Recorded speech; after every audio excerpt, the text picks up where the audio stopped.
अध्यक्ष कैलाशपुरी ध्वजा समारोह सम्मेलन समिति, मुझे भी मातृकुंडिया में आने का जो श्रेय अध्यक्ष महोदय मातृकुंडिया मनोहर जी गोयल इनकी कार्यकारिणी को देता हूँ कि उन्होंने मुझे प्रकाश जी कनेरिया जिनकी ओर से आज पूर्व में 12 नवंबर को युवा वाहिनी सेना मेवाड़ द्वारा फतेहनगर में आयोजित सामूहिक विवाह हुआ था। उस सामूहिक विवाह के लिए ठाकुर जी यहाँ से फतेहनगर पधारे थे, तो उनका हमेला जो प्राचीन काल से अपने मेवाड़ में प्रचलित है, हमेला करते हैं, तो ये श्रेय प्रकाश जी कनेरिया बड़ी सादड़ी हाल मुकाम नादरावाड़ा के ऊपर द्वारकाधीश मेहरबान हुए, तो उनकी घोषणा के अनुरूप हम सभी समाजजन यहाँ एकत्रित हुए हैं। जो मुझे भी इसका सौभाग्य प्राप्त हुआ, तो मैं सबसे पहले मातृकुंडिया अध्यक्ष एवं कार्यकारिणी को बधाई एवं साथ ही प्रकाश जी कनेरिया उनके पूरे परिवार को बधाई देना चाहता हूँ। साथ ही मातृकुंडिया चोखला अपने आप में मेवाड़ क्षेत्र में हमेशा ही सामाजिक प्रोग्राम के लिए अग्रणीय रहा है और हमेशा रचनात्मक काम के लिए ये जाना जाता है।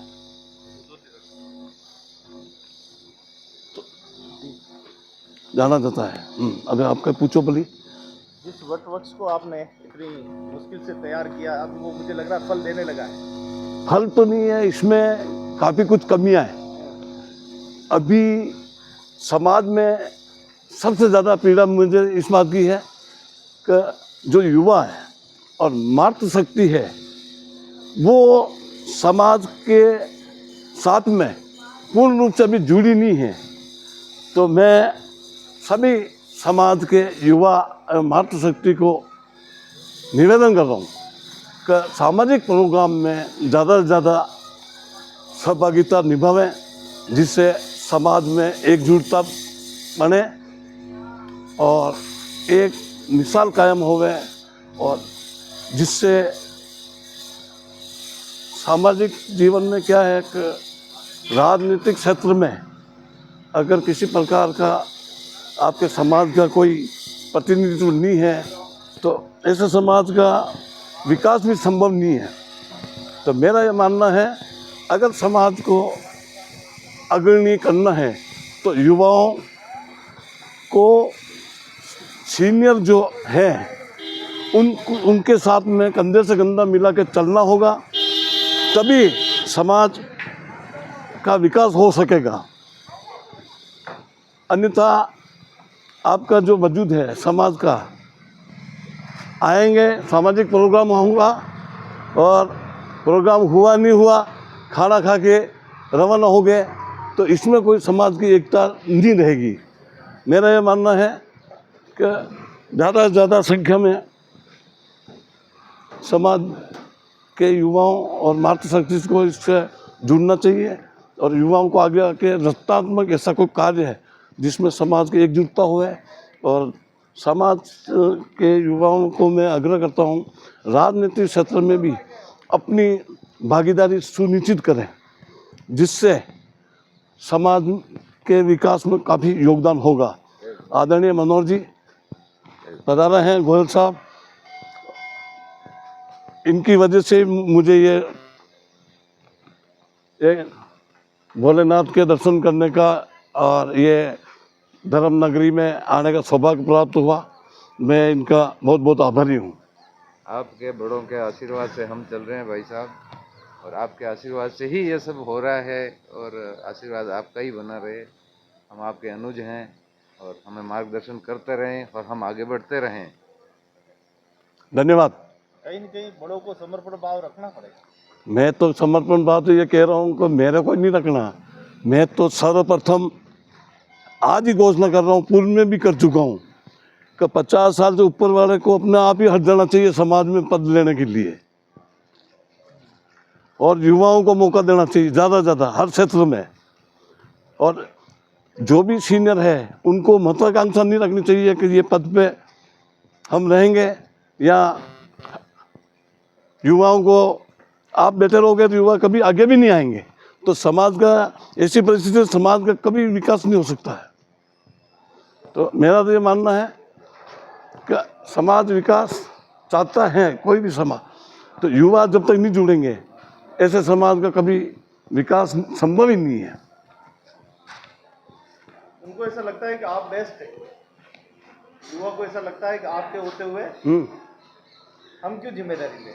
नहीं जी, ये तो मैं आंकलन थोड़ी कर सकता हूँ, ये तो मेरा समाज बंधु आंकलन कर सकते हैं कौन बेस्ट है। हर व्यक्ति बेस्ट है, समाज का प्रत्येक जो सदस्य है हर व्यक्ति बेस्ट है, और हर व्यक्ति जुड़ेगा। चेन होती है, चेन किस तरह होती है, एक कड़ी से दूसरी कड़ी, बीच में कोई खराब आ गई तो ऐसे को हटाना भी पड़ता है मौके पे, तो वो नहीं हटेगी, वो और गंदगी। आज 5 उंगलियां हैं, एक उंगली अगर खराब भी हो गई आपको, तो एक उंगली खराब हो गई तो उसका आप डॉक्टर के पास क्यों जाते हो, इलाज के लिए जाते हो ना। तो ऐसी कोई गंदगी अगर समाज में फैला रहा है तो उनके लिए भी आपको निर्णय, ठोस निर्णय लेना पड़ेगा। ये नहीं है कि यार कि कानून, भारत का संविधान या अपने समाज का संविधान के प्रतिकूल अपन जाएंगे तो अपने खिलाफ कार्रवाई हो जाएगा। तो जो ऐसी सोच रखता है पदाधिकारी, तो उसको समझते ही अपने पद को त्याग करके हट जाना चाहिए और घर पे जाके बैठ जाए। बाकी ठोस निर्णय लेगा ऐतिहासिक, तो ही समाज आगे बढ़ेगा।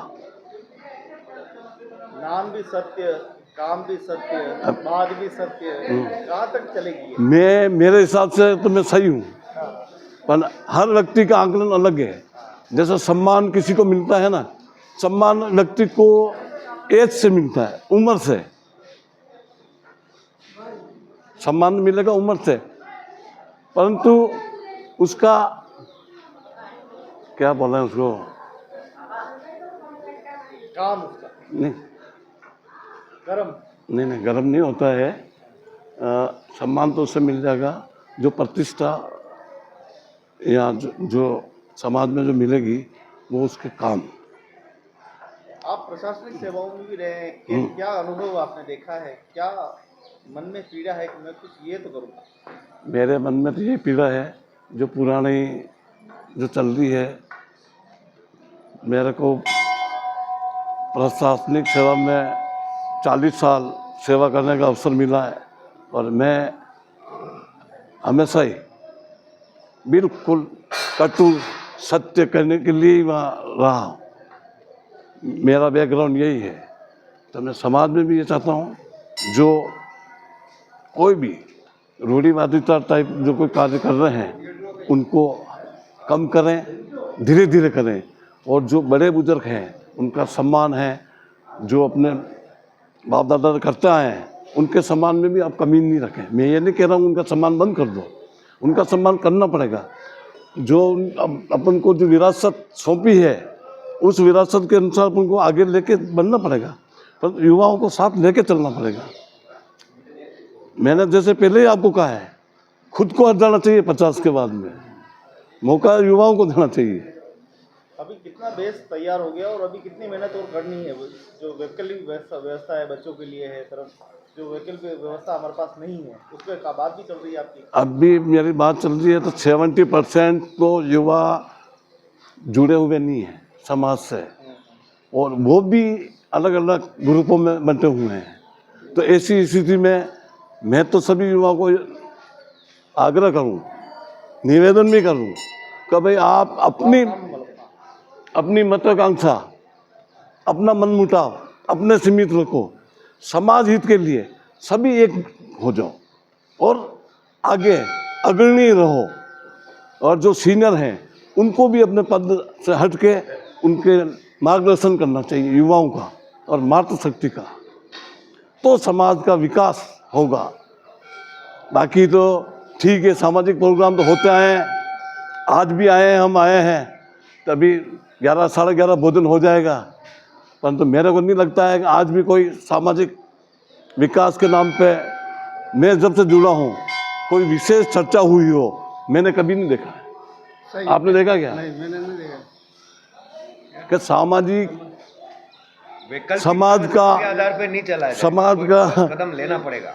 समाज का विकास हेतु कोई विशेष 1 घंटा चर्चा हुई हो, ऐसा मैंने नहीं देखा।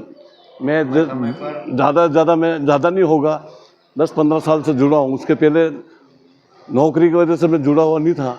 जब से मैं जुड़ा हूँ मैंने ये आकलन किया मेरे हिसाब से। अब दूसरे क्या सोचते हैं, उनकी सोच उनके पास है, मेरी सोच मेरे पास है।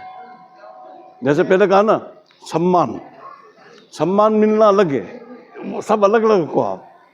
तो ये क्या है कि अपने महत्वाकांक्षा और ईगो और फिर क्या ग्रुपिंग, ये समाज में चल रही है अभी।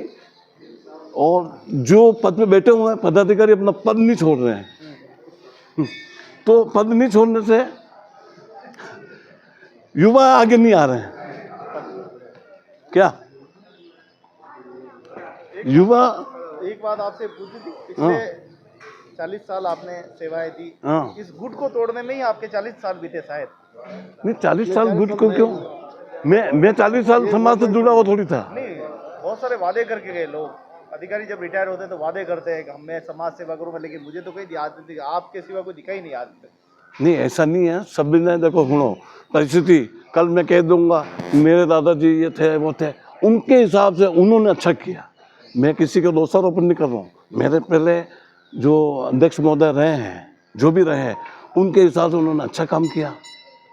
उनको जो लगता था, जो अब केवल दोषारोपण करना एक दूसरे के, मेरे ख्याल से ये काम समाज में होगा ना तो समाज कभी आगे नहीं बढ़ पाएगा।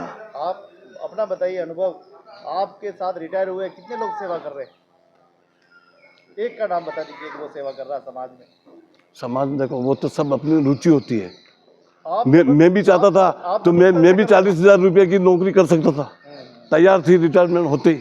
परंतु मैंने कुछ सोचा कि मैं समाज में जाऊं। अब क्या है कि समाज में आए हैं तो जितना अपना टाइम समय दे पा रहे हैं वो समय दे रहे हैं। मैं और तो ये कहता हूँ वो लाभ लेना, आपसे लाभ ले सकते हैं, जिंदगी का अनुभव है आपको। ये तो अब मैं मातृकुंड में आया हूँ। मैं केवल आया, समाज का प्रोग्राम अटेंड किया। अभी मैं महादेव जी के मंदिर के सामने खड़ा हूँ। अगर मैं दर्शन नहीं करूँ और वैसे ही चला जाऊँ तो मेरा जैसा दुर्भाग्यशाली कौन है? जब मेरे को अवसर मिला है, और मैं तो गर्व करता हूँ कि मैं पीपा क्षत्रिय दर्जी समाज में मेरा जन्म हुआ है। मेरी पहचान है, यही समाज है। मेरे से समाज नहीं है, समाज से मैं हूँ।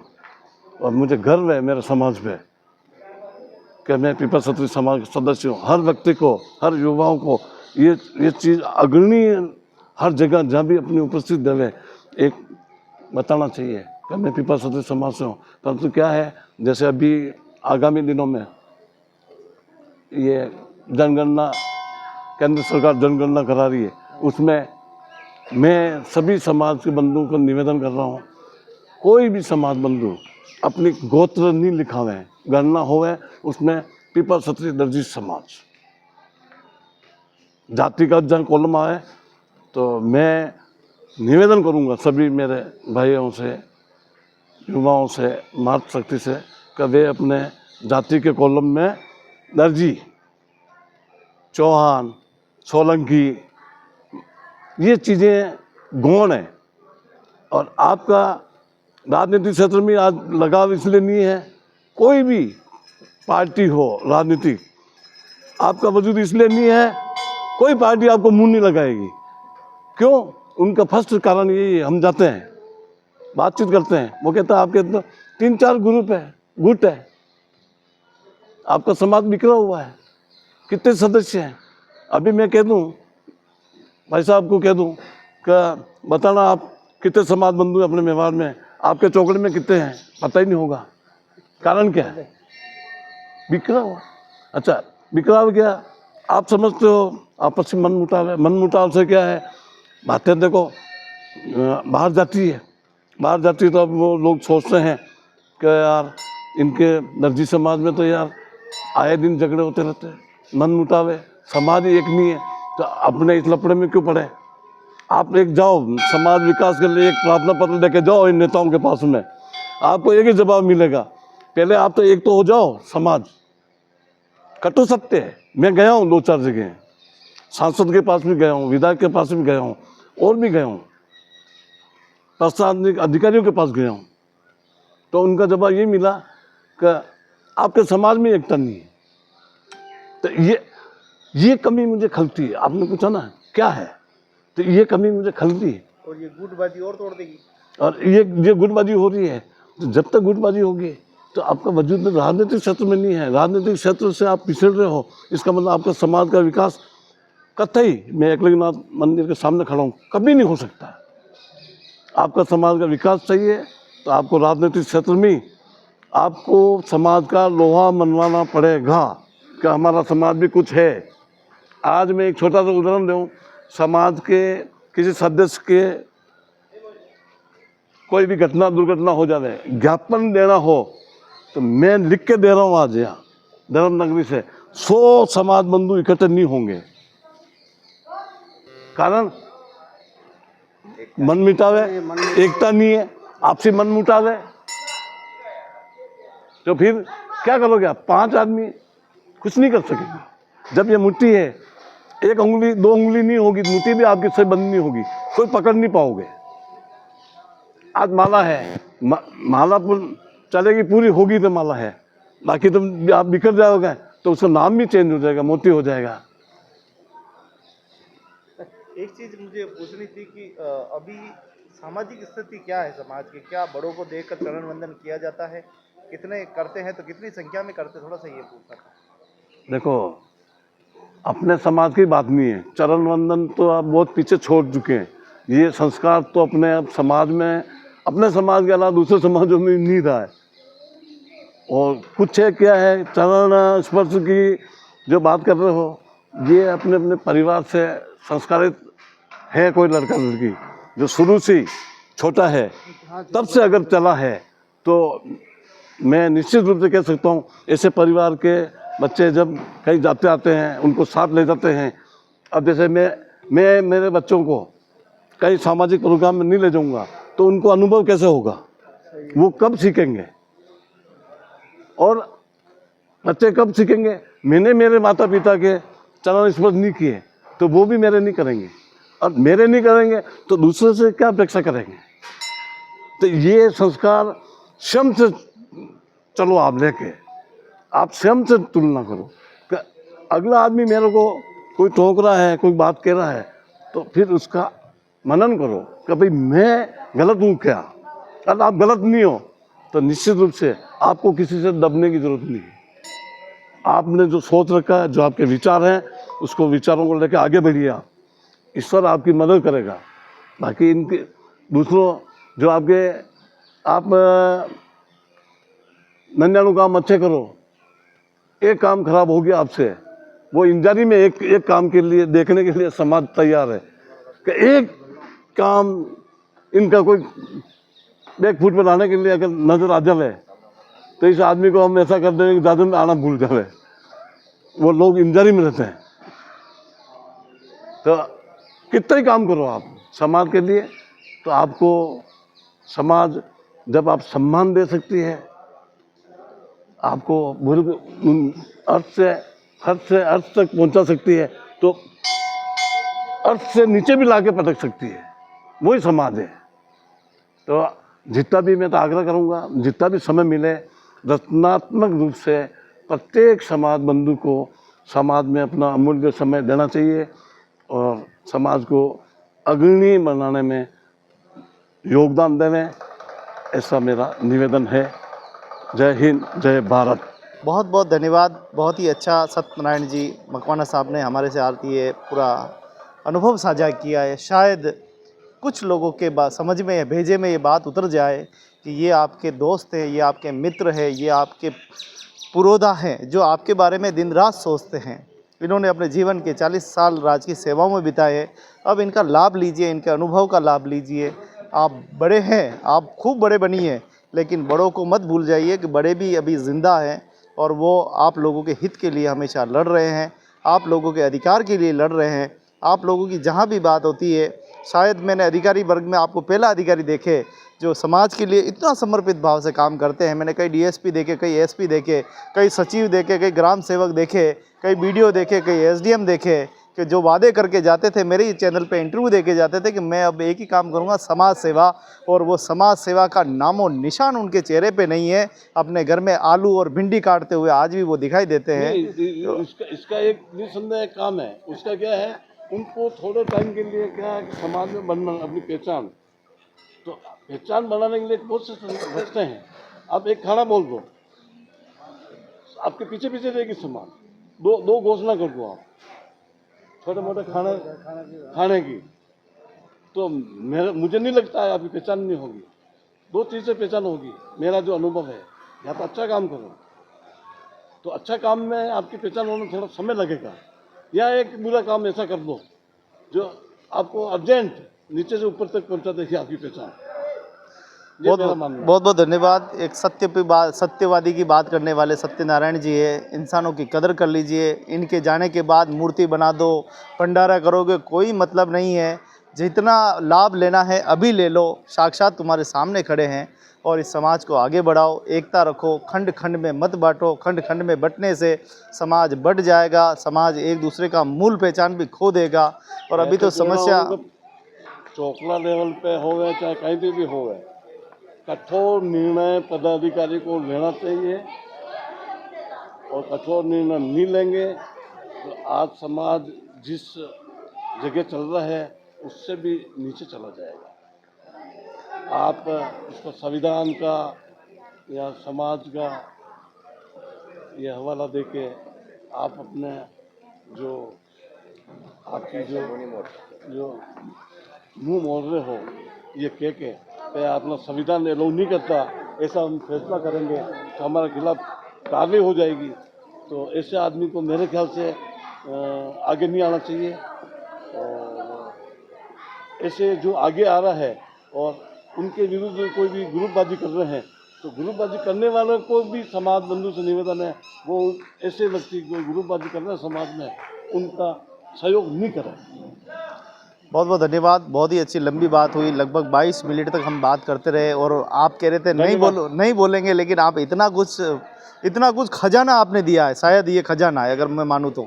और इस खजाने का अगर लाभ नहीं ले और फिर वो खजाना होने के बाद भी लुके बैठे रहे, तो वो उनके ऊपर निर्भर करता है। ऐसा नहीं है, कोई रुका नहीं है। समाज का मैंने आपको पहले भी निवेदन किया है कि समाज का हर बंधु सम्मानित है, सम्मानित रहेगा।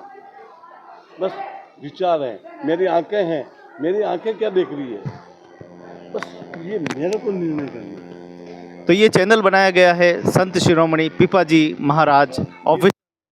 गोविंद जी, आप लोग जो ये अभी तक जो सेवा समाज के लिए दे रहे हैं, तो मैं नहीं समझता हूँ कि इतनी सेवा आपका पारिवारिक या सामाजिक, आपके समाज का उधर से समय निकाल के आप हमारे पिता क्षत्रिय समाज के जो भी कार्यक्रम हो रहे हैं उसमें आप हर समय पूरी भागीदारी निभा रहे हैं। उसके लिए मैं मेरी तरफ से और समाज की ओर से बहुत बहुत आपको धन्यवाद ज्ञापित करता हूँ। मैं तो हमेशा गुरु का आशीर्वाद ढूंढता रहता हूँ। जैसे सागर में हीरे ढूंढते हैं, वैसे मैं तलाश में रहता हूँ कि मुझे कोई मिले और मुझे मेरी टक्कर का मिले, तो मुझे मज़ा आता है कि हाँ, मुझे बात करने का मज़ा आया। तब मेरे सवालों का जवाब दे, तब मुझे लगता है कि हाँ, आज मुझे कोई मिला। बड़े अच्छे लगते हैं, सवालों के जवाब देंगे ना, बड़े अच्छे लगते हैं उनके अनुभव। मैं तो चोर और डाकुओं की भी बहुत इज्जत करता हूँ। वो तो हालात के मारे हैं, जो बेचारे वो गलती में चले गए। मैं तो चोर डाकू बनाया किसने? समाज ने बनाया, बिल्कुल हालात के मारे, हालात से वो। तो मैं तो उनको भी अच्छी राय देता हूँ। कह रहा हूँ ना, आज भी समाज है, तो समाज में अगर कोई ऐसा चल रहा है, अब समय पे आप उसको आप बुखार आ गया ना, आप समय पे आप जाके डॉक्टर को नहीं बताओगे तो बीमारी निसंदेह बढ़ेगी। तो उसमें आपको आर्थिक लॉस भी होगा, शारीरिक लॉस भी होगा, और परिवार वाले भी आप परेशान होंगे इससे। तो समय रखते हुए जागरूकता जरूरी है समाज में, और जागरूकता लाने के लिए एक व्यक्ति नहीं ला सकता है। सामूहिक रूप से, टीम भावना से प्रत्येक व्यक्ति को जुड़ना पड़ेगा, तभी जागरूकता आएगी तो समाज में एकता संभव है। बहुत बहुत धन्यवाद सत्यनारायण जी। और शायद हम रहे ना रहें इस संसार में, लेकिन ये वीडियो हमेशा समाज को प्रेरणा देता रहेगा, आपको सही मार्ग बताता रहेगा। शायद आप अभी बहुत अपने आप को बहुत अच्छे समझ रहे हो, लेकिन जब वक्त आएगा तब आपको याद आएंगे, ऐसे पुरोधा याद आएंगे, ऐसे महापुरुष याद आएंगे जो समाज के रत्न थे। उनका थोड़ा सा आप कदर कर लीजिए। ये आपके हित के लिए बात कर रहे हैं, ये आपकी बात कर रहे हैं, ये अपनी बात नहीं कर रहे हैं। अपना तन मन धन सभी समर्पित कर बस इस समाज का विकास कैसे हो, इस समाज का भला कैसे हो, उसके लिए पूरी मेहनत कर रहे हैं। मैं आशा करता हूं कि मेरे सभी इस पीपा पुत्र थोड़ा सा समझेंगे, पीपा पुत्र बहनें समझेंगे और इस समाज में विकास की ज्योति जलाकर इस समाज का नाम रोशन करेंगे। हम चाहते हैं कि आने वाला कार्यक्रम में, सत्संग में जब भी हो, 1000, 1500, 2000, 5000 लोग हो, और ये मातृकुंडिया के जितने भी हमारे नगरवासी भी देखें कि वाह भाई क्या इनकी एकता है, इनकी अखंडता है, भाईचारे की भावना के साथ आगे बढ़ेंगे तो हम बहुत आगे तक चलेंगे और एक दिन राज सत्ता भी हमारे हाथ में होगी। कुल मिलाकर सामाजिक, धार्मिक, राजनीतिक हर स्तर पे मजबूत होंगे। मैं तो और आपके चैनल के माध्यम से सभी को आग्रह करता हूँ, समाज बंधु को, आगामी दिनों में जब भी चुनाव हुए, पंचायत लेवल के हुए, उसमें हुए, तो ज़्यादा से ज़्यादा अपनी भागीदारी, कोई पार्टी आपको टिकट दे नहीं दे, अपने बलबूते पे आप दावा पेश करवाओ, लड़ना सीखो। निसंदेह आज एक मकड़ी होती है, कितनी बार ऊपर चढ़ने की कोशिश करती है, कितनी बार नीचे गिरती है, परंतु जो उसका टारगेट होता है वो टारगेट तक पहुंच ही जाती है। इसलिए व्यक्ति को यह नहीं सोचना चाहिए कि यार मेरे को बीजेपी वालों ने टिकट नहीं दिया, कांग्रेस वालों ने नहीं दिया, आप पार्टी ने नहीं दिया, तो आप निर्दलीय चुनाव लड़ो, पहचान, अपना लोहा मनवाओ, पहचान बनाओ। मेरा ये कहना है, आपके आगे पीछे घूमेंगे नेता लोग, सब पार्टियों वाले। बहुत बहुत धन्यवाद। भगवान की कृपा सब पर बनी रहे, पीपा जी की कृपा बनी रहे। संत शिरोमणि पीपा जी महाराज ऑफिशियल पे आप सभी का स्वागत, अभिनंदन है। आशा करते हैं कि आप इस चैनल को देखेंगे और अपने जीवन में अच्छी बातों का संग्रहण करके उस पर चिंतन मंथन करके अपने जीवन में प्रकाश करेंगे। आप सभी का बहुत बहुत धन्यवाद। जय गंगा मैया, जय मातृकुंडिया।